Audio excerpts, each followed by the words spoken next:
10व्या-12व्या वर्षीच कुकर लावायला शिकवला. पुढे तिने हळूहळू मला वरण फोडणी टाकायला, भाजी करायला, भाकऱ्या करायला. मी वयाच्या 15व्या वर्षापर्यंत 10वीपर्यंत मला सगळा स्वयंपाक करता येत होता. अरे आम्ही एवढे संस्कार केले होते आणि आता काय झालं. तर जग ना एका विशिष्ट दिशेने धावतंय आणि तो जो विशिष्ट जी दिशा आहे ती फक्त पैशाची आणि प्रसिद्धीची दिशा आहे. का वैभव मांगलेंना ऑन स्टेज हार्ट अटॅक आला ही बातमी बघायला आवडेल. तर पण कुठल्या दुनियेत आलो यार आपण. ही काय मुंबई आहे. कोणतो वैभव गाय होय गाय कधी आलाय. वैभ्या कधी आलायस रे.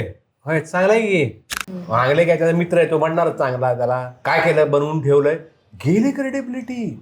म्हणून मला दर प्रयोगाच्या आधी तालीम करूनच स्टेजवर जावं लागेल. आणि मग आम्ही 5 वाजता त्या झाडाखाली अंधारात जायचं आणि धपकन आंबा पडला की तिकडे सगळ्यांनी धावायचं आणि आंबे गोळा करायचे. अजूनही मला पहाटे 5 वाजताचं ते दृश्य लख्ख आठवतंय. मग सांगा ना तुमची सुरुवात कशी झाली. मग तुमच्या नाटकातले आम्हाला कॉमेडी प्रसंग सांगा ना. लग जा गले के फिर ये हसी रात हो न हो.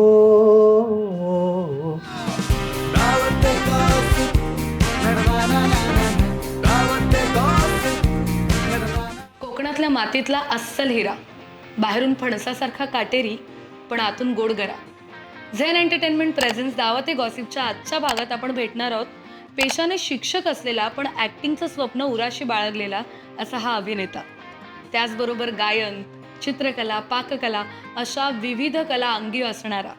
त्याचबरोबर चित्रपट, मालिका, नाटक या विविध माध्यमातून विविध पात्र साकारून रसिकांच्या मनावर राज्य केलेला अभिनेता म्हणजेच वैभव मांगले यांना.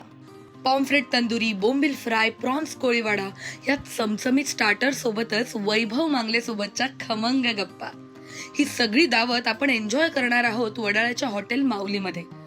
ज्यांची टॅगलाईनच आहे हॉटेल माऊली, काठावर आणि घाटावर.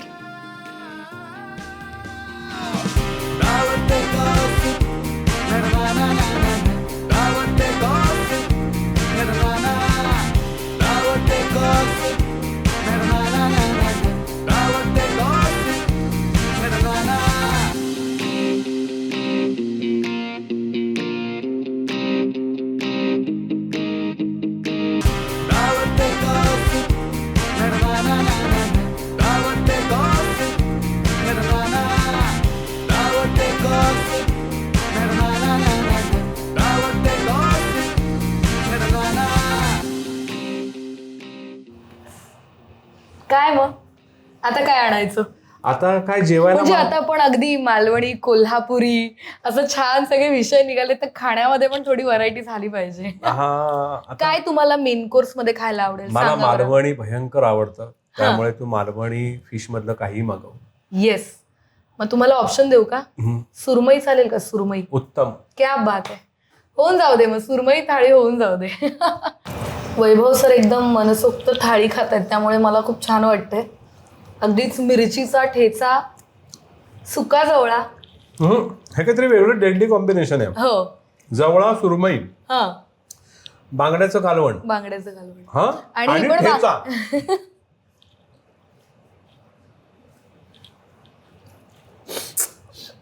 तर आता आपण वळूया आपल्या पुढच्या प्रश्नाकडे. सर मला तुम्हाला विचारायचं की तुम्ही इतक्या भूमिका आतापर्यंत साकारल्या असतील इतक्या वर्षात, तर तुमच्या आवडीची एक भूमिका जर सांगायची झाली तर ती कोणती असेल आणि का. प्रत्येक भूमिका मी अत्यंत समरसूनच करतो. किंवा ती मी म्हणजे आज जेव्हा लोक मला म्हणतात, रसिक असं म्हणतात की तुमच्या प्रत्येक भूमिका या तुमच्यासाठी निर्माण केल्यात की काय असं वाटतं. तर हे जे वाटणं आहे ना याच्यातच माझं यश आहे.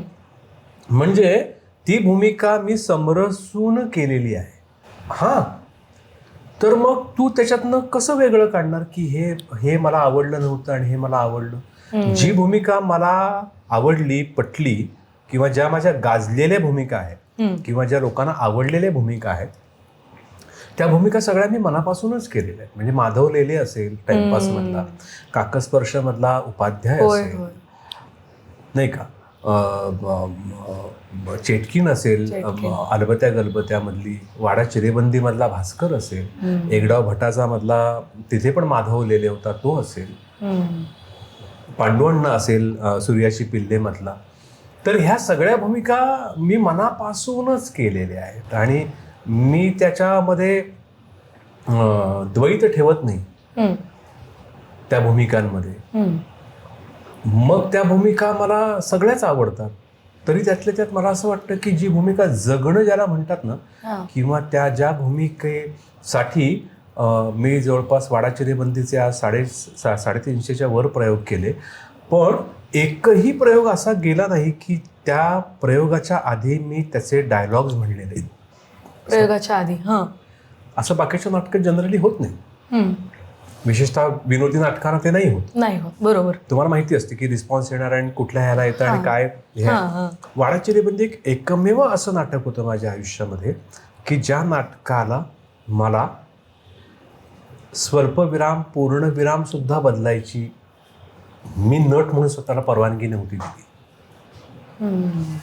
म्हणून मला दर प्रयोगाच्या आधी तालीम करूनच स्टेजवर जावं लागे, कारण ती भूमिका करताना त्याचा जो आव आहे, त्याचा जो ऑरा आहे, आब आहे, तो सगळा मला घेऊनच जायला लागायचा स्टेजवर. तो मला तिथे 11th आवरला क्रिएट नाही करता येईल. तो आवाज लावणं असेल, माझा आवाज पातळ आहे, तो आवाज जड आहे, खर्जातला आवाज आहे, काही नाही झोप. तर हा आवाज मला सुरुवातीपासून जर लावायचा असेल तर मला थोडंसं प्रिपेअर राहायला पाहिजे. त्या अर्थाने ती कठीण भूमिका आहे आणि त्या अर्थानं मग ती मी जगलेली भूमिका पण आहे. वाडा चिरेबंदी नाटकाचा इतिहास आहे आणि दरवेळेला वेगवेगळ्या संचात हे नाटक समोर आलं आणि बहार नाटक आहे ते. कधीही न मरणारं असं नाटक आहे असं मला वाटतं. सर, मला तुम्हाला विचारायचं आहे की इतका नाटकांचा प्रवास, चित्रपटांचा प्रवास, मग तुमच्या आवडीचा एखादा दिग्दर्शक आहे का? मला आवडता दिग्दर्शक म्हणशील तर अर्थातच चंद्रकांत कुलकर्णी आहेत, की ज्यांनी उत्तम नाटकं आपल्याला दिलेली आहेत आणि ज्यांना अत्यंत प्रामाणिकपणे आणि निष्ठेनं काम करणारा दिग्दर्शक आहे तो.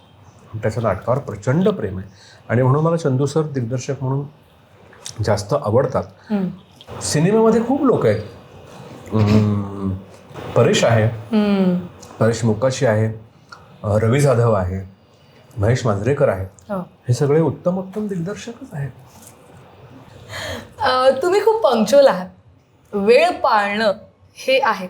मग कधी वेळेवरून बायकोसोबत कधी की अगं तयार हो, अमुक वेळेत पोहोचायचंय आपल्याला? हो, भयंकर. स्त्रियांना शृंगार नाही, भयंकर. नाही, मी आमच्या घरात तो एक शिरस्ता आहे. माझ्या सासूबाई घड्याळ लावून बसलेले असतात मी जायचं असेल तेव्हा. त्या म्हणतात मागण्यांच्या येण्यावर घड्याळ लावावं. इतके पंक्च्युअल. मी 5 मिनिटं समजा कुठे आधी पोहोचलो तर मी 5 मिनिटं जात नाही. थांबता तुम्ही. आज मी हिला 3 वाजता येतो म्हणून सांगून मी 3 वाजता, म्हणजे मी सांगितलंच नव्हतं, मी 4:45 वाजताच सांगितलं होतं, तरी हिने मला 3:30 ये असं करून मला बोलवलं होतं. तरी सुद्धा मी 3:36ला होतो इथे. वेळेच्या बाबतीमध्ये माझं काय म्हणणं आहे की याच्यात माझं फार स्ट्रॉंग हे आहे, भ्रष्टाचार केवळ पैशाचाच असतो का? नैतिक अनैतिकतेचा असतो का? व्यभिचाराचा असतो का? नाही. भ्रष्टाचार हा दुसऱ्याच्या वेळेचा अपव्ययाचा सुद्धा असतो. तू इथं युनिट घेऊन बसलेली आहेस समजा आणि मी तुला 4ची वेळ दिली आहे, तू 6 वाजेपर्यंत आलोच नाही, मी 2 तास माझ्या युनिटचं काय करायचं? मग त्या 2 तासामध्ये मला युनिटला एक्स्ट्रा चार्जेस त्यांचे पे करावे लागतात, त्यांचं खाणं पिणं मला बघावं लागतं. तर हा सुद्धा वेळेवर न जाणं हा सुद्धा भ्रष्टाचार आहे. सरकारी अधिकारी, मी पैसे खात नाही, माझे असे अनेक लोक आहेत की आम्ही पैसे कधी खाल्ले नाही, पण मग स्वतःच्या कामासाठी आणि नाटकासाठी मस्टरवर सह्या करून आधीच निघता ना, तो भ्रष्टाचार नाहीये. खरंय. दुसऱ्याच्या वेळेचा अपव्यय हा सुद्धा भ्रष्टाचार आहे. Done and dusted. बरं, मला खूप आगाऊ हा प्रश्न तुम्हाला विचारायचा आहे. मगाशी थोडी भीती वाटत होती मला हा प्रश्न विचारताना, पण आता मी अगदी सहजपणे तुम्हाला विचारते की वैभव मांगले असं म्हटलं की नाही नाही ते फार फटकळ आहेत, ते अगदीच स्ट्रेट फॉरवर्ड आहेत, ते पटकन बोलतात, मग भीती वाटते, अशी ही जी काही आख्यायिका पसरलेली आहे याच्यावर तुमचं काय मत आहे? आणि अर्थात तुमच्या ती कानापाशी आलीच असेल किंवा काही म्हणणार आहे ते अजून पसरवायला पाहिजे. मासे खाताना वैभव सरांनी ठरवलं की खरंच बोलायचं. मुद्दा नाही, तो नाही. हां. ऐक, आपण एका प्रोफेशनमध्ये जेव्हा असतो हां, तेव्हा आपण आधी मित्र नसतो, बरोबर. आपण मित्रमैत्रिणी नसतो, आपण एका विशिष्ट उद्देशाने एकत्र आलेली माणसं आहोत. बरोबर आहे. इथे कोणी कुणाचा मित्र नाही, कोणी कुणाचा दुश्मन नाही. तुमचं काम झालं, प्रामाणिकपणे काम करा, कामाचे पैसे द्या आणि निघा. इथे आपण टाइमपाससाठी, पार्ट्या करण्यासाठी आणि जल्लोष करण्यासाठी इथे आपण आलेलो नाही. कळलं? त्यामुळे कामाच्या बाबतीमध्ये कामचुकारपणा दिसला, उगाच कोणीतरी आतमध्ये घुसायचा प्रयत्न केला तर मी ते सहन करत नाही. As simple as that. हा, मी काही जरूर वागलो असेल तर तुम्हाला जरूर सांग, त्याची मी माफी मागेन. एकदा नाही, दोनदा नाही, 10 वेळा माफी मागेन. तितकाही मनाचा मोठेपणा आहे. अनेक लोकांना मग आता या संदर्भातच अनेक लोकांचे मला कानावर काही काही गोष्टी आल्या की मागले तेव्हा मला असं बोलला होता, मला भयंकर ते लागलं होतं आणि असं तसं असं सांगतात मला येऊन. मग मी कोणी सांगितलं तुला हे? अमुकाने सांगितलं. बरं, ओके. त्याची तू खरी खोटी काहीही केली आहेस का? हो, मला तरी असं अगदी सांगितलं. बरं, काय प्रसंग घडला होता? आणि समजा तुम्हाला प्रसंग आठवला, ट्रस्ट मी, जर तुम्हाला अरे हां आपण बोललो होतो, आपण त्या काळात असं माझ्या तोंडून गेलं होतं, मी तत्क्षणी त्या माणसाला फोन करून सांगितलेलं आहे, त्यावेळेला माझ्याकडून असं असं बोललं गेलं होतं आणि मला चूक मान्य आहे, जमलं तर मला क्षमा कर. मी काहीतरी बोललो, तू दुखावली गेलीस. हा, मी जर काही कारणासाठी बोललो असेल तू दुखावली गेलीस तर मला काही फरक पडत नाही. पण काही कारण नसताना मी तुला बोललो असेल आणि तू दुखावली गेली असशील तर मी तुझी माफी मागणं हे माझं कर्तव्य आहे. माफ करायचं की नाही मनात ठेवायचा हा तुझा प्रश्न. बरोबर. पण मी मोकळा झालो. माफी मागताना नेहमी 2 लोक मोकळे होतात, एक माफी मागणारा आणि समोर ऐकणारा. खरंय. मला वाटतं ती जी वृत्ती असते ना, समोर एक आणि मागून एक, त्यापेक्षा हे केव्हाही बरं आणि केव्हाही खरं. आणि मला आता लोक म्हणतात मागणे कशाला चांगलं बोलत नाही, सगळ्यांना नावं ठेवतो. अरे मला असं नेहमी वाटतं की ना, आपल्या निम्म इंडस्ट्रीचं जे नुकसान झालंय ना ते विनाकारण भलावण केल्यामुळे झालेलं आहे. तुम्ही का सांगत नाही तुझं काय चुकलंय? तुझी अवकात आहे का तेवढी? अरे माझी नसेल अवकात समजा, तर मी 4 गोष्टी समजा तुला सांगितल्या की बघ रे मला असं वाटलं, तू 3 गोष्टी सोडून दे ना, त्याला काही कळत नाही रे, माझं बरोबर आहे, मान्य आहे. एक गोष्ट जरी तुला पटली ना तरी सुद्धा तुझा फायदाच होतो. आपल्याकडे ना इगोवर खूप गोष्टी घेतात लोक. हा कोण सांगणार, हा आलाय मोठा, याने काय केलं आयुष्यात? तसं नाहीये. तर हे निम्म नुकसान तर नुसतं विनाकारण हा त्याचं कौतुक करतोय, हा याचं कौतुक करतोय, हा याचं कौतुक करतोय. अरे काय केलंय ते ज्याच्यासाठी लोक पैसे खर्च करून येणार आहे? तुम्ही ट्रस्ट घालवला ना, मी घालवलं ना माझी क्रेडिबिलिटी. मागले काय, त्याचा मित्र आहे तो म्हणणारच चांगला, त्याला काय केलं, बनवून ठेवलंय, गेली क्रेडिबिलिटी. म्हणून माझं असं म्हणणं आहे की आपल्याकडे जे तुमच्या जवळचे मित्र आहेत, किमान तुम्ही सगळ्यांना नका विचारू, पण जे तुमचे सच्चे मित्र आहेत, जे खरे मित्र आहेत, त्यांना एकदा स्पष्ट विचारा, काय वाटलं माझं हे बघून? नाही आवडलं, का नाही आवडलं? या गोष्टी राहून गेल्या, ह्या करायला पाहिजे होत्या. हो, ऐकून घे, तुझं तुला कळेल ना. हे किती महत्वाचं आहे कुठल्याही बाबतीत, कामाच्या बाबतीत, नात्यांच्या बाबतीत. तुला खोटं वाटेल, माझं काम झाल्यानंतर नाटकातलं समजा काही लोक आले असतील तर मी खरं तर अनेक लोक, तू कशाला फोन करतोस? नाही, चांगलं असेल, वाईट वाटलं असेल, मला ऐकायचं आहे. मी फोन करतो त्याला, कसं वाटलं. अनेक लोक सांगतात आम्हाला नाही आवडलं. का रे, काय नाही आवडलं? हे असं असं असं असं झालं आणि हे असं असं झालं, हे असं असं. हो, ठीक आहे. माझी मतं तयार असतात ना. नाही, बरोबर आहे याचं म्हणणं. मग मी त्याची गुणवत्ता तपासतो. सांगणारा माणूस आहे, मला माहिती असतं ना कुणाची काय गुणवत्ता आहे ते.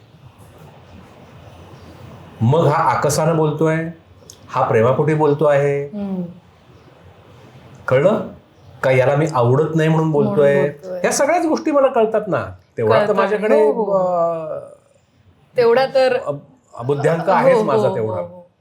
तर लोक बोलतात माझ्याविषयी, तर ते बोलू देत. पण मी कुणालाही सहसा चांगलं म्हणत नाही. याचं कारण अजून एक असं आहे, मी ज्या स्टॉलवर्ड लोकांच्या गोष्टी पाहिल्यात, ऐकल्यात, अनुभवल्यात ना, तर मला ना माझ्या गोष्टी सुद्धा अनेक, मला कधी कधी असं वाटतं की याच्यापेक्षा आपण बेटर करू शकलो असतो, याच्यापेक्षा बेटर आपण करायला हवं होतं. आणि तुम्ही माझ्या प्रत्येक कामामध्ये हा दृष्टिकोन ठेवलेला आहे. याच्यापेक्षा ते काम बरं झालं पाहिजे, त्याच्यापेक्षा ते काम बरं झालं पाहिजे. कलाकार हा अपूर्णच राहतो शेवटपर्यंत. त्याला पूर्णत्वाचा ध्यास असतो, पण तो कधीच पूर्ण नाही होत. आणि ते पूर्ण न होण्यामध्येच कला लपलेली आहे. काय बोललात तू यात. कलाकार पूर्णत्वाला न पोचणं यातच त्याची कला दडलेली आहे. मगाशी तू पालकत्वाविषयी बोललास, अपब्रिंगिंग विषयी बोललास. तू तुझ्या स्ट्रगलच्या काळात खूप काय काय पाहिलंयस, खूप अनुभव. मला वाटतं सगळ्यात जास्त क्रेझी अनुभव त्याच काळातले असतील तुझ्या. नवीन पिढीला ना मेंटली डिस्टर्ब असण्याचा रोग जडलेला आहे. काही झालं की आम्हाला लगेच एन्झायटी होते, आम्हाला स्ट्रेस येतो, आम्हाला टेन्शन्स येतात, आम्ही डिप्रेशनकडे वळतो. मग हे सगळे म्हणजे हा जो सगळा आपण ही जी सर्रास शब्द जे वापरले जातात ते तर ह्या अशा काही प्रसंगात किंवा ह्या इमोशन्समधनं प्रत्येक जण, प्रत्येक पिढीतला जण, प्रत्येक अनुभवातनं गेलेला आहे. मग तू काय सांगशील मेंटल हेल्थ बद्दल, काय बोलशील? तू कसं तुझं मेंटल स्वास्थ्य छान ठेवलंस? नाही, मेंटल डिप्रेशन आणि तुम्हाला एन्झायटी असणं यात काही गैर काही नाही आहे. कारण अपेक्षा, प्रयत्न आणि मिळणारं यश याच्यामध्ये दरी खूप असेल ना, तर ते तुम्हाला रोलर कोस्टर राईड. म्हणजे ते तुम्हाला येणारच आहे तुमच्या नशिबी. आणि ते काय फक्त ऍक्टिंग क्षेत्रामध्ये असतं असं काही नाही, ते सगळ्या क्षेत्रांमध्ये आहे. आज IT मध्ये आहे, चांगलं चांगलं शिक्षण, परदेशात शिक्षण घेऊन आलेल्या मुलांना सुद्धा हे प्रॉब्लेम्स आहेत, चांगल्या नोकऱ्या नाहीये. आपण जे करतो आहोत आणि आपल्याला जे करावं लागतंय आणि त्यातून मिळणाऱ्या गोष्टी यांचं प्रमाण व्यस्त असेल तर ते तुमच्या नशिबी येणार आहे. त्यामुळे मला असं म्हणायचं आहे की जेवढे तुम्ही मिनिमलिस्टिक राहाल सगळ्याच बाबतींमध्ये, तेवढे तुम्ही जास्त फोकसपणे काम करू शकाल असं वाटतं मला. फोकसने काम. मिनिमलिस्टिक ॲज इन तुम्ही थोडंसं एलॅबोरेट केलं तरी ह्या पॉइंटला सांगतो. तू करतेस म्हणून मी करतो, त्याने तसं केलंय म्हणजे मला असं करायला पाहिजे. मी नाही केलं तर मी पाठी पडेल, मी नाही केलं तर मी उठून दिसणार नाही आणि त्याच्यामुळे मी विसरला जाईन, मी बाहेर फेकला जाईन, मला भाव नाही मिळणार. हे कुणाकडे तरी बघून तुमचं सुरू झालेलं आहे. तू आहेस, तुझ्यासारखा दुसरं कोणीही जगामध्ये नाहीये. हे जेव्हा तुला भान येईल ना, तेव्हा तुला काय करायचं हे आपसुकच कळेल. मग तू कामावर जास्त फोकस करशील की मला भाषा कशी सुधारली पाहिजे, माझी बॉडी लँग्वेज अजून कशी छान झाली पाहिजे, अजून मी चांगलं वाचलं पाहिजे का, चांगले सिनेमे बघितले पाहिजेत का, मला प्रिपरेशनसाठी काय करायला पाहिजे, अजून मला होमवर्क काय करायचं आहे. त्यापेक्षा आज मी काय घातलं म्हणजे छाप दिसेन आणि आज मी FB ला हा फोटो टाकला म्हणजे मी कशी छाप दिसेन, मी आज ह्या ब्रँडचं वापरलं म्हणजे मला लोक बघतील, मी ह्या ब्रँडचं घड्याळ वापरलं म्हणजे लोक बघतील. हे कुठले शूज आहेत, नायकीचे आईला कसले भारी आहेत, झाले पैसे वसूल झाले माझे. या खोट्या गोष्टींमध्ये तुम्ही अडकून राहता आणि मग त्याच्यातून परिपूर्ती होत नाही. आणि मगाशी मी सुरुवातीला सांगितलेला मुद्दा असा आहे, फक्त पैशामध्ये सगळं मोजलं जातं. हा प्रॉब्लेम आहे. आणि पैसे कमवा नाहीतर काही नाही आयुष्यामध्ये, हे अर्धसत्य आहे. पैसा लागतो, जरूर लागतो, पण मिनिमलिस्टिक राहायचं असेल तर तुम्ही कमी पैशामध्ये सुद्धा छान जगू शकता. ह्याला जोडून सर मला एक प्रश्न विचारायचा आहे की ह्याने असं केलं म्हणून ह्याला असं मिळालं, म्हणून मीही आता असंच काहीसं केलं पाहिजे म्हणून मी तिथपर्यंत पोहोचे. म्हणजे फॉर एक्झाम्पल अमुक अमुक गावातनं इथे येणारे स्ट्रगल करणारे नट होऊ इच्छिणारी सगळी मंडळी आता सोशल मीडियावर स्ट्रॉंग राहणं भाग आहे. सिरियलवाले किंवा अमुक अमुक प्रोजेक्ट्सवाले म्हणतात तुमचे फॉलोअर्स तेवढे नाहीत, तुमच्या अकाउंटला रीच तेवढा नाही. मग आता नटाने त्याच्या स्किलवर फोकस करायचं की त्याचा सोशल मीडिया वाढवण्यावर आणि त्याचे फॉलोअर्स वाढवण्यावर फोकस करायचं. त्यामुळे थोडीशी कन्फ्युजिंग परिस्थिती पण निर्माण झालेली आहे. आणि जसं की तुम्ही मगाशी म्हणालात की ह्याला आपणच कारणीभूत आहोत किंवा हा समाजच कारणीभूत. हो, त्यातनं सुटका नाहीच आहे ना. पण मी तेच म्हणतोय, त्याचा अवेअरनेस तुला आलाय का? बरोबर. मला फॉलोअर्स वाढवण्यासाठी मी हे प्रयत्न केले, पण ते माझं लाईफ बनलं का? ते माझं जेव्हा लाईफ बनतं ना तेव्हा प्रॉब्लेम होतो. अमुक अमुक ड्रेस मधला मी फोटो टाकणार आहे आज FB वर, मला एवढे लाईक्स पाहिजेत. फोकस क्लिअर आहे, अजेंडा क्लिअर आहे. पण म्हणून ते कमी कपड्यातलं जे आहे ते तुझं लाईफ आहे का? सोशल मीडियावर सतत राहणं हे तुझं लाईफ आहे का? आज मला एवढेच लाईक मिळाले, अरे यार काय करू मी अजून? हे लाईफ जेव्हा बनतं ना तेव्हा प्रॉब्लेम होतो. सोशल मीडिया मी व्यवहार म्हणून वापरते पास, पण याच्यापेक्षा माझं वेगळं लाईफ आहे. मी चांगलं वाचते, मी फिरायला जाते, मी एक फोन बंद करून 2-2 दिवस मोबाईलही बघत नाही. मी वाचते मस्तपैकी, कुणातरी मित्राबरोबर मैत्रिणीबरोबर फिरायला जाते मस्तपैकी. गेले 4 दिवस मी काही बघत नाही, मी फक्त वेब सिरीजच्या सिरीज बघते, मस्त स्वयंपाक करते, खाते, बाकी मी काही करत नाही. हे आहे का? हा ठहराव आहे का? हा ठहराव ज्या क्षणी तुला कळेल ना त्या क्षणी तुला सगळ्याचे अर्थ कळतील. मग मिनिमलिस्टिक राहणं म्हणजे काय, ध्येय म्हणजे काय, अजेंडा म्हणजे काय, कला म्हणजे काय, रसग्रहण म्हणजे काय, आणि आयुष्य म्हणजे काय, आणि आयुष्याचे कंगोरे म्हणजे काय, हे आपसूक तुला सगळ्याचं हळूहळू टप्प्याटप्प्याने तुला ज्ञात होत जाईल. अमुक एक गोष्ट म्हणजे माझी लाईफ आहे असं म्हटलं की विषयच संपला. हेच माझं आयुष्य. गोष्टी वेगळ्या करता आल्या पाहिजेत. आत्ताच तुम्ही विषय काढलात ना की फिरायला जाण्याबद्दल, फिरण्याबद्दल, ट्रॅव्हलबद्दल. तुम्ही स्वतः कोकणातले आहात, कासार कोळवण तुमचं गाव, अशी नदी, जंगल, बिबट्या फिरतो, इंडियन बायसन, साप, असा सगळा निसर्गातलं तुमचं बालपण गेलं. मग त्याबद्दल काय सांगाल? निसर्गात रमता का? माझी चित्र जर बघशील तू तर त्या चित्रांमध्ये प्रामुख्याने निसर्गच आहे, लँडस्केपच मी करतो. आणि त्याच्यामध्ये प्रामुख्याने तुला हिरव्या रंगाच्या छटा दिसतात, त्याच्यात वैविध्य आहे. म्हणजे तो जो माझ्या कोकणातला हिरवागार निसर्ग आहे आणि त्याची जी अनेक रूपं आहेत ती माझ्यात किती साठलेली असेल याचा अंदाज. आपण बालपणातच सगळं पाहून घेतो, ऐकतो, अनुभव घेतो. पुढच्या आयुष्यात फक्त त्या बाकीच्या गोष्टी म्हणजे आठवणी असतात आणि स्मृती असतात. खरं. उदाहरणार्थ मी जेव्हा अमेरिकेतली काय तुझी नदी पाहतो,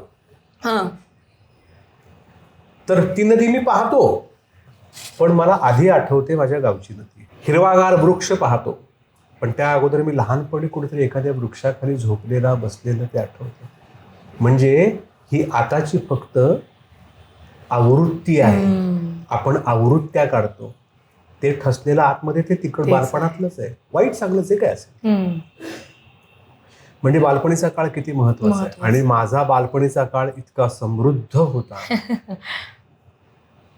कोकणातल्या निसर्गाने त्या कासार कोळवणने माझं अख्खं विश्व व्यापलेलं होतं 10वीत जाईपर्यंत. देवरुख, कासार कोळवण, इचलकरंजी, कोल्हापूर हा सगळा पट्टा. म्हणून आजही मला जे लख्ख आठवतं ना ते पहिलं तेच सुंदर बालपण. मग तिथे कासार कोळवण मधली एखादी आठवण, अमुक एखादी गोष्ट तुम्ही करायचात का?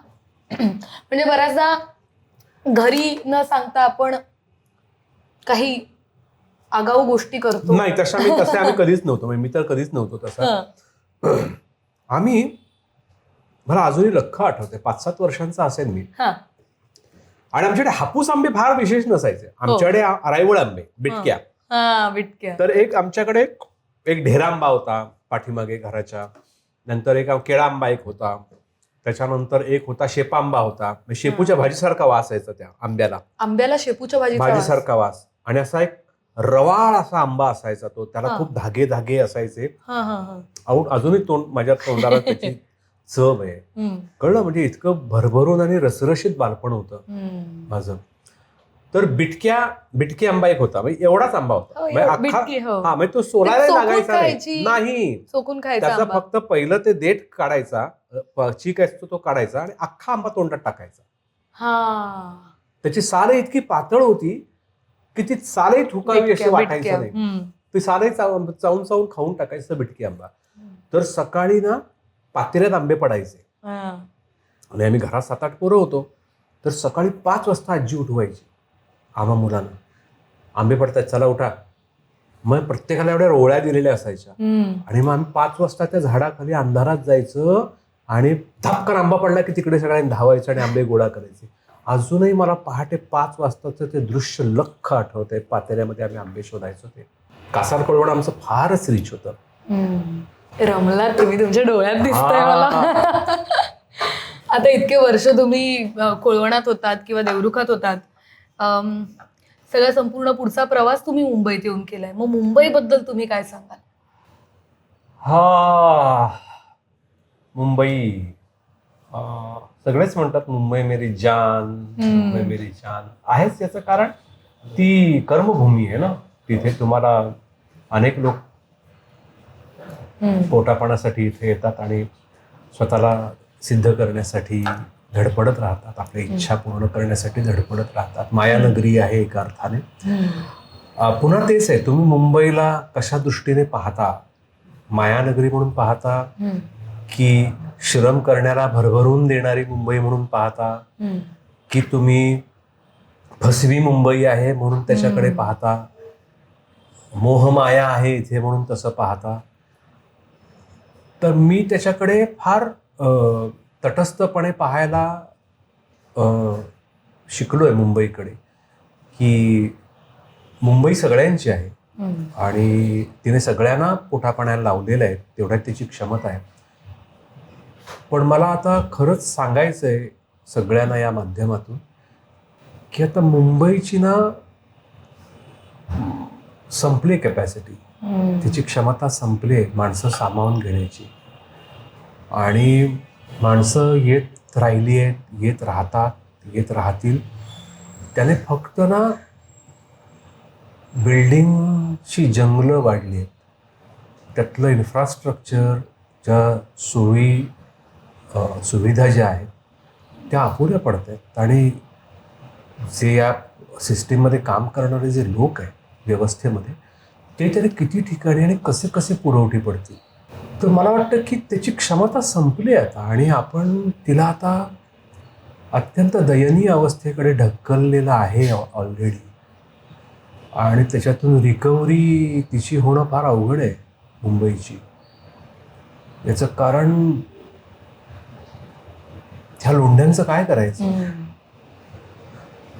चूक कुणाची आहे, चूक बरोबरचा मुद्दाच नाहीये, पण यावं लागतंय ना मुंबईमध्ये लोकांना. तर त्याच्यासाठी आपल्याला काय करता आलं तर पाहायला पाहिजे, सगळ्यांनीच पाहायला पाहिजे. म्हणजे काही फक्त कुणाचा एकाचा ह्याचं हे नाही आहे. म्हणजे मी 2001 साली आलो होतो तेव्हाची मुंबई आणि आता 25 वर्षामध्ये इतका बदल झालाय. मी गाडी आता बाहेर नेणं बंद केलंय. ऑलमोस्ट मी बाईकनेच फिरतो, कारण गाडी काढून आपण कुठेच वेळेवर पोहोचू शकत नाही. आणि मी रस्त्यावर जाण्या येण्यासाठी जर निव्वळ 4-4 4.5 तास घालवत असेल तर हे काय आयुष्य आहे का? हे काय लाईफ आहे का? त्यामुळे मला वाटतं, म्हणजे मी तर ठरवलं आहे की एका रिटायरमेंट नंतर अजून एक थोडी वर्ष काम करेन 65पर्यंत. पण मी त्यानंतर मुंबई सोडणार, कारण तसं केलं पाहिजे. म्हणजे ज्यांना शक्य आहे, त्यांनी तरी किमान ज्यांना शक्य आहे मुंबई सोडून अजून कुठे जाऊन वसणं, त्याने ते केलं पाहिजे. कारण त्याच्या मुंबईवरचा ताण कमी करण्याशिवाय आपल्याकडे दुसरा काही ऑप्शनच नाही. या निमित्ताने हा विचार तुम्ही मांडलात, त्याचं खूप कौतुक पहिलं म्हणजे. आणि खूप मजा आली तुमच्याशी गप्पा मारून. जनरली मी मुलाखतींना जात नाही यासाठी हां की, मग सांगा ना तुमची सुरुवात कशी झाली. मग तुमच्या नाटकातले आम्हाला कॉमेडी प्रसंग सांगा ना, विनोदी असे प्रसंग. का सांगू मी तुला विनोदी प्रसंग माझ्या नाटकातले? या नाटक बघायला नाही, बॅकस्टेज तुमच्या गमती जमती सांगा. बॅकस्टेजच्या का सांगू तुला मी? मला नाही सांगायचं तुला काही. मला खरं सांगू, तो प्रसंग समजा घडलाही असेल, माझ्या लक्षातच राहत नाही. काय काय लोकांना बाबा ती काय त्यांच्याकडे किमया असते. लोक आठवून कुठले कुठले प्रसंग सांगतात. त्याने मला हसायला येत नाही, हा भाग वेगळा. अगदीच एखादा प्रसंग असेल की जो हिलेरियस आहे की अरे असं कसं झालं आम्हाला कळलं नाही, दॅट इज ओके. पण काय प्रसंग रोज सांगायचे?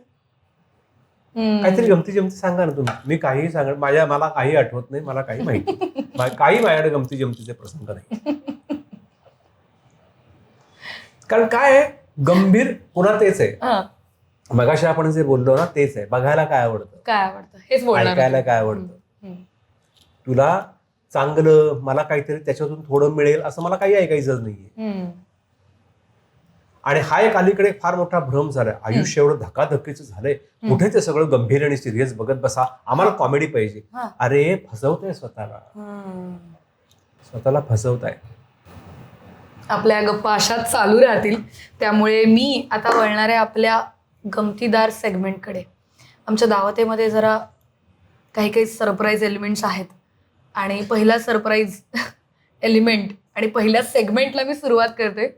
आपल्या पहिल्या सेगमेंटचं नाव आहे सेलिब्रिटी डिश. सेलिब्रिटी डिशमध्ये मी तुम्हाला काही तुमच्या जवळच्या मंडळींची नावं सांगीन. त्यांना तुम्हाला एका अमुक पदार्थाशी जोडायचं आहे.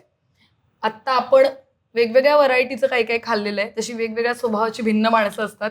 तर तुम्हाला त्या व्यक्तीला पदार्थाशी जोडायचं आहे आणि त्याचं साधारण 1 ते 1.5 वाक्यात त्याचं एक्सप्लेनेशन आम्हाला हवंय.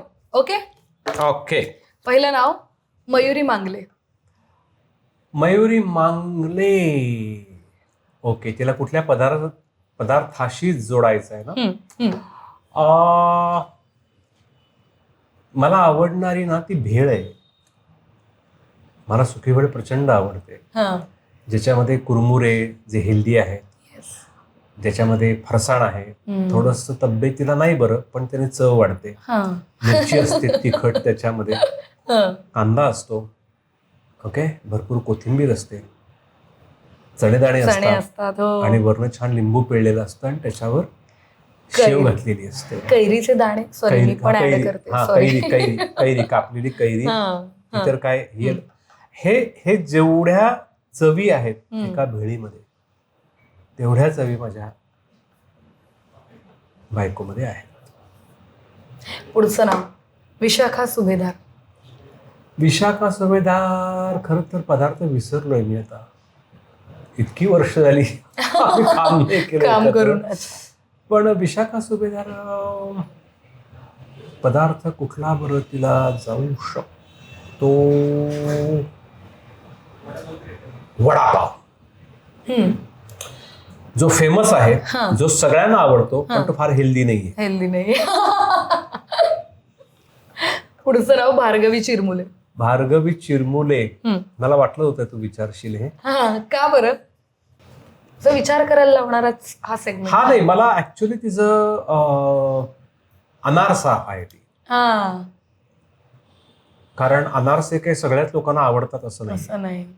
आणि मुळात म्हणजे तो अनारसा जमायला लागतो. ज्याला जमला त्याला जमला आणि ज्याचा फसफसला त्याचा फसफसला.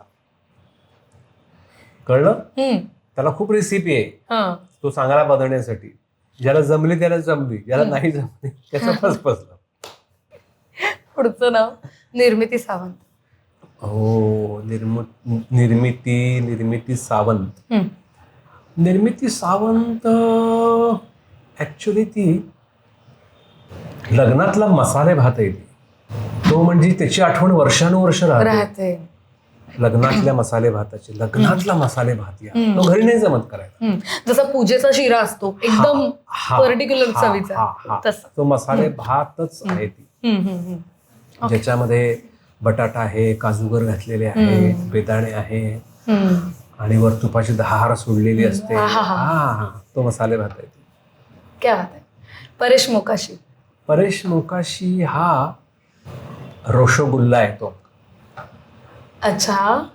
हा म्हणजे त्याच्यात जनरली तो पाकाबरोबरही खाता येतो आणि पाकाशिवायही खाता येतो. जे डाएटवाले लोक आहेत तो पिळून तो नुसताच खातील आणि ज्यांना चालतं तेच रश्श्यासकट खाऊ शकतात. असा तो रसगुल्ला आहे. चंद्रकांत कुलकर्णी. चंद्रकांत कुलकर्णी हे तू मासवडी खाल्ली आहेस कधी? हो, खाल्ली आहे. खूप मेहनत लागते एकतर ती बनवायला. ते मासवडी आहेत आणि मातीतलीच माणसं ती बनवू शकतात.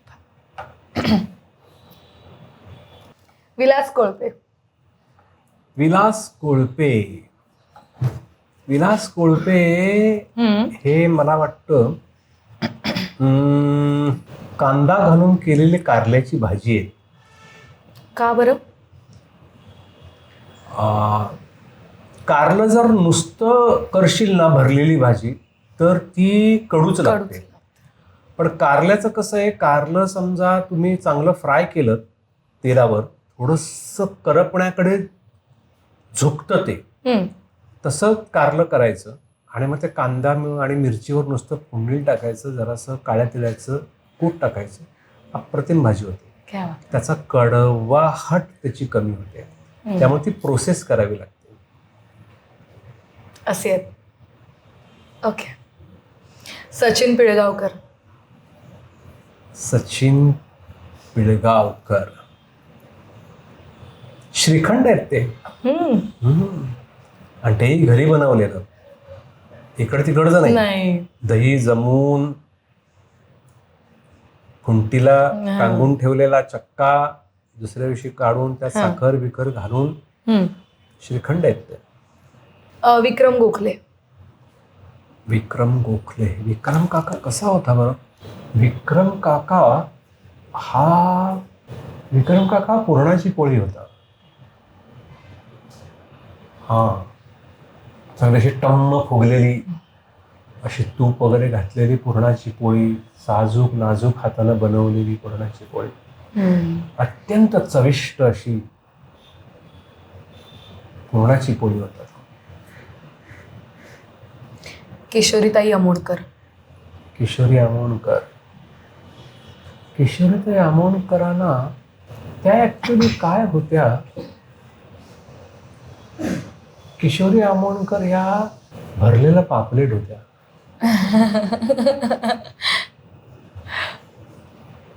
ताजं असं फ्रेश भरलेलं पापलेट, चांगलं मॅरिनेट करून नंतर. दिलीप जाधव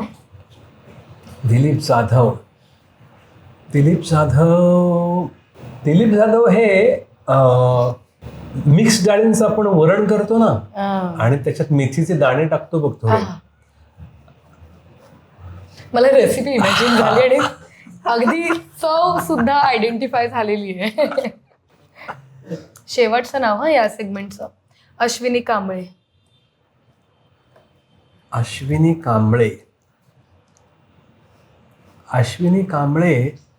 खोडशीची भाजी येते माहितीये तुला? खोडशीची भाजी. नाही. काय? खोडशी नावाचा एक भाजीचा प्रकार आहे आणि जी फार रेअर आहे. रेअर आहे. हा, आणि ती पावसातनच येते खोडशी. तर सीझनल पण आहे. सीझनल आहे आणि ती व्यवस्थित बनवावी लागते. फार रेसिपी फार कठीण नाहीये त्याची, ती बनवायला लागते. जुळून यावी लागते. जुळून यावी लागते, नाहीतर त्यातलं कडू पण जायला पाहिजे. तर ती तशी ती बनवावी लागते रेसिपी. तर ती खोडशीची भाजी आहे. सेलिब्रिटी डिशला मजा आली आहे. इतकी पर्टिक्युलर पदार्थांची नावं सांगून त्याचं इतकं चोख असं एक्सप्लेनेशन. इतके पदार्थ अर्धे तर नवीन होते माझ्यासाठी. मजा आली. तर अशा रीतीने आपला हा पहिला सेलिब्रिटी डिश सेगमेंट संपलेला आहे आणि आता आपण वळणार आहोत आपल्या पुढच्या बहार अशा नव्या सेगमेंटकडे, ज्याचं नाव आहे झुकेगा नहीं साला. थोडंसं गमतीशीर आहे नाव, पण विषय गंभीर आहे. प्रत्येकाच्या आयुष्यामध्ये चढउतार असतात, आपण खूप अनुभवातनं जातो.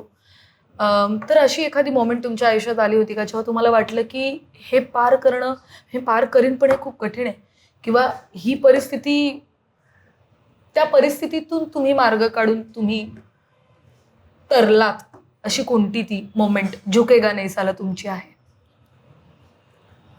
मला जेव्हा कोरोना झाला आणि दुसऱ्या लाटेमध्ये कोरोना झाला आणि पहिले 2-3 दिवस नॉर्मल ताप आहे म्हणून गेलं. गोळ्या औषधं, क्वारंटाईन झालो आणि गोळ्या औषधं घेतली आणि तरी ताप कमी होईना आणि मग खोकला सुरू झाला, प्रचंड खोकला. 3-4 दिवशी बायको म्हणाली चल आपण सिटी स्कॅन करून घ्यायला पाहिजे, आणि आम्ही गेलो. तर स्कोर डायरेक्ट 14 आला, 13-14 काहीतरी होता. आणि म्हणजे त्या फॅमिली डॉक्टर आमच्या फोन केला की असा, ते म्हणले ताबडतोब हॉस्पिटलला ॲडमिट करावं लागेल, नाही तर अवघड आहे. तिने काय मला सांगितलं नाही ते. आणि खोकला म्हणजे मी तुला सांगूच शकत नाही शब्दामध्ये की ते खोकल्याचं वर्णन.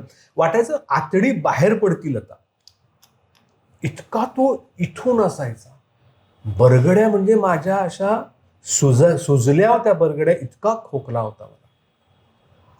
मग ताप उतरत नव्हता काही केल्या, मला काही शुद्ध नाही काय नाही. बायको म्हणली तुला ॲडमिट करायला पाहिजे. हॉस्पिटल मिळत नव्हती आणि एक रात्री 10 वाजता हॉस्पिटल मिळालं अंधेरीचं. मुलं बाहेरच्या खोलीमध्ये, बायको नाही, आई वेगळ्या रूममध्ये, एकटा मी रूममध्ये. ॲम्ब्युलन्समध्ये जाऊन पण बसायचं मी एकट्यानेच आहे, कारण कोणी बरोबर येणार नाही. आमचा मजला सील केला होता. त्या संध्याकाळची परिस्थिती माझी फार वाईट होती. म्हणजे मला क्षणभर असं वाटून गेलं की मी परत नाही येणार निघायच्या अगोदर. मला ध्यान लावायची सवय आहे आणि मी थोडा प्राणायाम पण करतो. तर ना मी जरा प्राणायाम करायला लागलो आणि खोलीचं दार बंद होतं आणि मला असं वाटलं की मृत्यू आजूबाजूला फिरतोय आपल्या. मी परत नाही येणार, कदाचित मुलांना आणि या घराला परत नाही बघणार मी, असं मला क्षणभर वाटलं.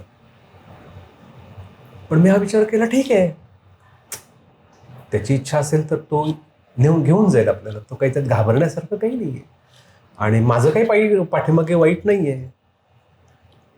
मुलं आहेत छान, बायको नोकरी करते, त्यांच्यासाठी जे काही करायचं ते केलेलं आहे, वाईट काही नाही आहे. मला काही भीती नाही वाटत मला. पण मला कळत होतं की तो बरोबर आहे आणि कुठल्या तरी बेसावध क्षणी आपल्याला तो गाठणार आहे. मी लिटरली प्राणायाम करत होतो आणि एका पॉईंटला मी उठलो आणि मी ओरडलो मोठ्याने. अर्थात ते बाहेर ऐकून असेल गेलं. मी मोठ्याने ओरडलो, मी तुला घाबरत नाही. तुला यायचं असेल तर तू खुशाल ये, मला तुझी भीती वाटत नाही. पण मी तुला घाबरत नाही हे लक्षात ठेव. मी हे मोठ्याने ओरडलो. मग ॲम्ब्युलन्स आली. मी मुलांकडे बघितले नाही, ते टी व्ही पाहत होते. मी त्याला फक्त बाय केलं, बायकोला म्हटलं बाय. सगळं छान होईल, सगळं छान आहे. मी खाली उतरलो, ॲम्ब्युलन्समध्ये बसलो, हॉस्पिटलला गेलो. हॉस्पिटलच्या दारामध्ये सगळीकडे पेशंट्स, ऑक्सिजन लावलेले, कंटाळ. ते लांब होतं माझ्यापासून काउंटर. त्या बाईला मी ओरडून सांगू शकत नाही, मला खोकला येतोय. तिनं कसं मी मास्क खाली केला तर ती म्हणली मागले. म्हटलं हां, मला पटकन मला काहीतरी रूममध्ये हलवा. मी मला खूप बेकार अवस्था झाली आहे माझी. मृत्यू थैमान घालत होता तिथे अख्ख्या त्या हॉस्पिटलच्या त्या कॉरिडॉरमध्ये. कोणतरी आणलं, ते किटवाले आले. ते म्हणले सर 5 मिनटं थांबायला लागेल कारण रूम खाली होते. मग त्या रूममध्ये मला त्या लिफ्टने वर नेलं आणि रूमचा दरवाजा उघडून मी आत गेलो. तुला खोटं वाटेल, तत्क्षणी माझ्या आतमध्ये इतकं छान काहीतरी प्रगट झालं ना. मी म्हटलं आपण वाचणार. नंतर मला शुद्धच नव्हती. मी झोपलो. मला रेमडेसिवीर कधी दिलं गेलं, डॉक्टरने मला कधी सलाईन लावले का मला काहीही आठवत नाही. तो होता की मी साक्षात इथे पाहिलंय त्याला, इथे. आणि तेव्हा मी त्याला सांगितलं होतं मी तुला घाबरत नाही, मला तुझी भीती वाटत नाही. भीतीवर मात केलीत तुम्ही.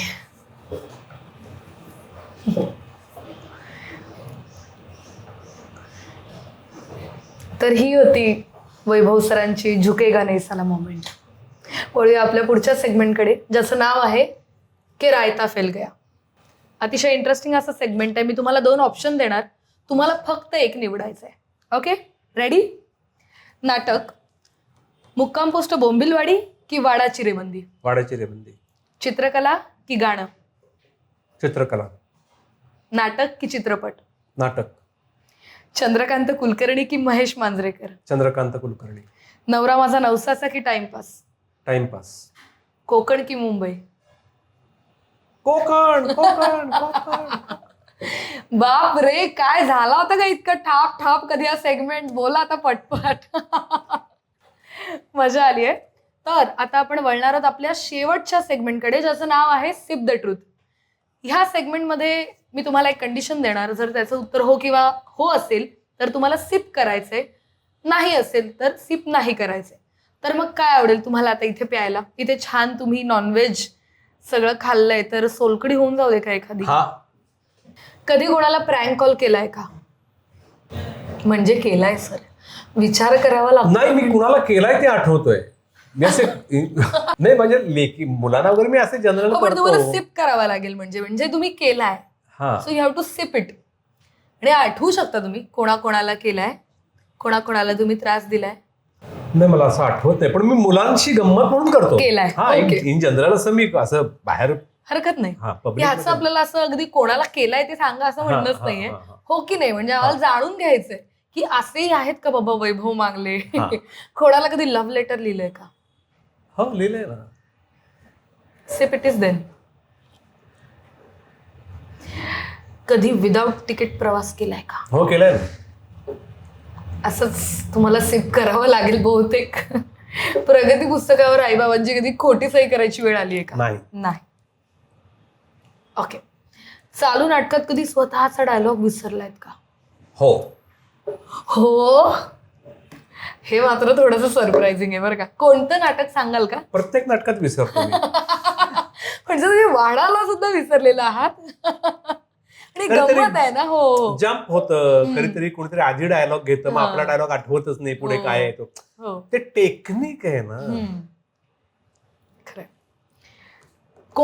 कोणत्या फॅन्सनी कधी ओळखलं असतं, खोटी ओळख सांगितली का? नाही बाबा, मी नाही वैभव मांगले, असं कधी करतं? मला नाही वाटत हे करता आलं असेल तुम्हाला. नाही, करतो मी. आणि लोक मानतात. प्रश्न जर असेल ना तर मी करतोच आहे. असं समजा तू बसलीस इथे आणि विचारू? नाही, तसं नाही, मी तुला विचारणार. तू वैभव मांगले. अच्छा. आणि मी फॅन आहे. हा.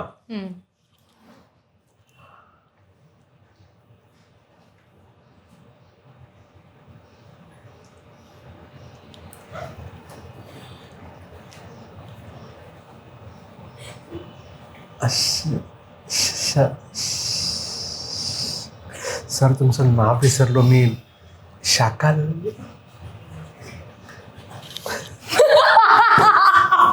सॉरी, आता एवढी लिबर्टी दिली तर तुम्ही काय करणार आहे? शाकाल बरं का, वैभव मागले सुद्धा नाही. असे असे पण जे लोक आहेत ना की तुम्ही वैभव मागले ना, नाही हेच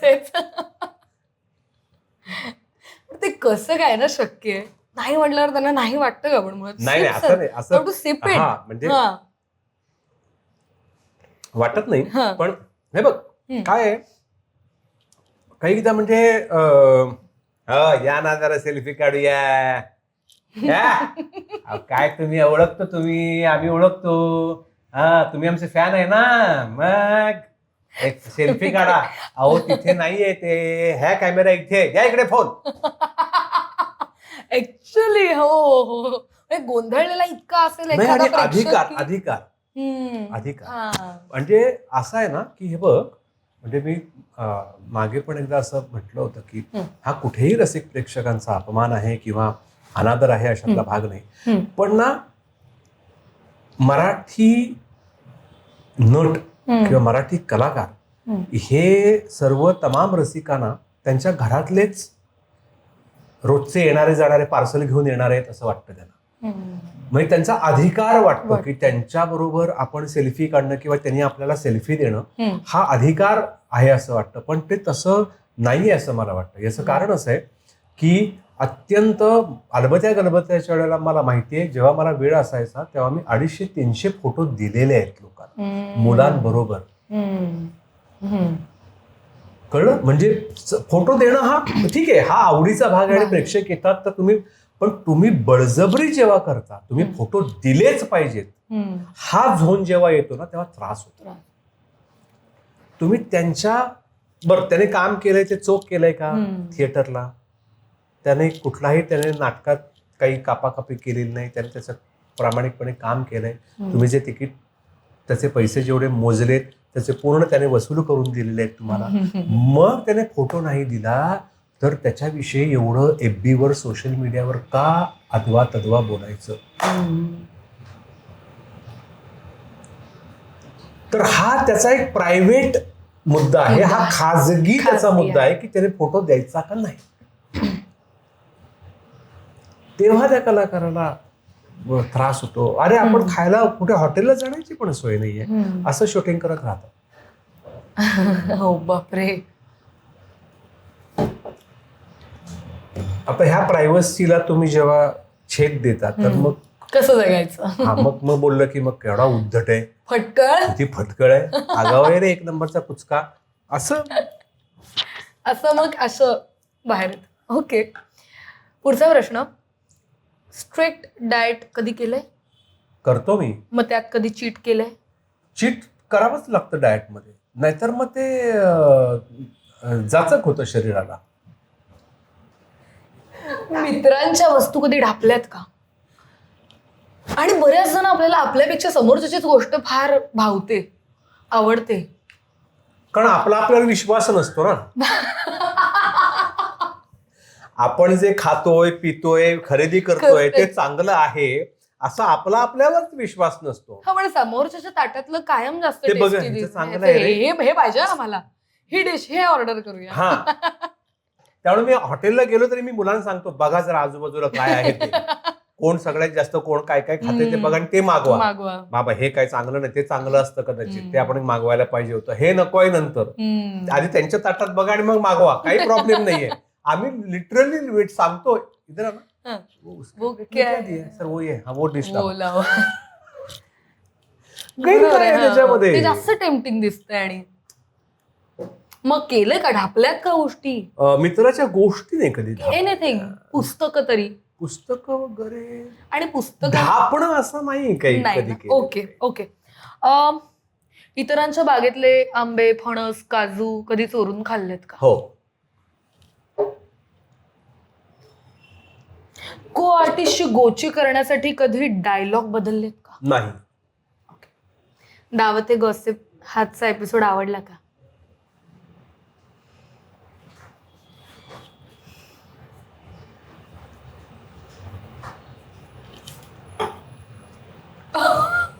म्हणजे प्लीज एक्सप्लेन नाव मला इंटरप्रेट मी हे करणार नाही, मला करायचं मी नाही. सिप घेतलं ना हा सोलकडीच घ्यावं असं काही नाही असं काय? म्हणजे आवडलेला आहे. वैभव सरांना दावते गॉसिपचा हा आजचा एपिसोड कमाल आवडलेला आहे न म्हणून सांगतोय कुणाला. अरे यार, हे आम्ही एडिटर बसलाय आमचा मागे, तो बघा अथर्व. तर मंडळी, आजचा एपिसोड खरंच खास आहे. आजच्या एपिसोडमध्ये आपण इतक्या गप्पा मारल्यात आणि वैभव सर तुम्ही आलात. मी सुरुवातीलाही म्हणाले आणि आताही म्हणते, आम्ही नशीबवान की आज आमच्या एपिसोडला तुम्ही आलात आणि तुम्हाला जे वाटतं, जसं वाटतं तसं मनसोक्त आणि खरं बोललात, त्यामुळे आम्हाला खूप छान वाटतं. थँक्यू. आणि पुन्हा एकदा तुम्ही दावतेच्या एपिसोडला यावं, तुमची नवीन कलाकृती घेऊन, नवीन नाटक घेऊन आम्ही पुन्हा तुम्हाला वेलकम करू. येस. सगळ्या प्रेक्षकांना सांगेन, आजचा हा एपिसोड तुम्हाला आवडला असेल तर आम्हाला कमेंटमध्ये तुमच्या प्रतिक्रिया नक्की द्या. तुमच्या प्रतिक्रिया आमच्यासाठी खूप खूप खूप महत्त्वाच्या आहेत. आणि जर तुम्हाला अशाच कुणाला तरी छान, नटखट, कमाल, विचारवंत अशा नटाला ऐकायचं असेल, अनुभवायचं असेल तर आम्हाला कमेंटमध्ये सांगा की तुम्हाला कोणाला ऐकायला आवडेल. आणि भेटूया पुढच्या एपिसोडमध्ये.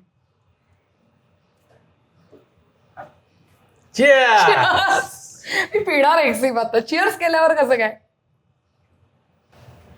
नमस्कार, मी वैभव मांगले. आज मी आहे दावते गॉसिपमध्ये. गॉसिप असं असंच काही नाही आहे इथे. धमाल असते, मस्ती असते. आणि दावते गॉसिप कसं वाटलं तुम्हाला हे तुम्ही नक्की सांगा. आणि झेन एंटरटेनमेंटला सबस्क्राईब करायला अजिबात विसरू नका यूट्यूब. थँक्यू.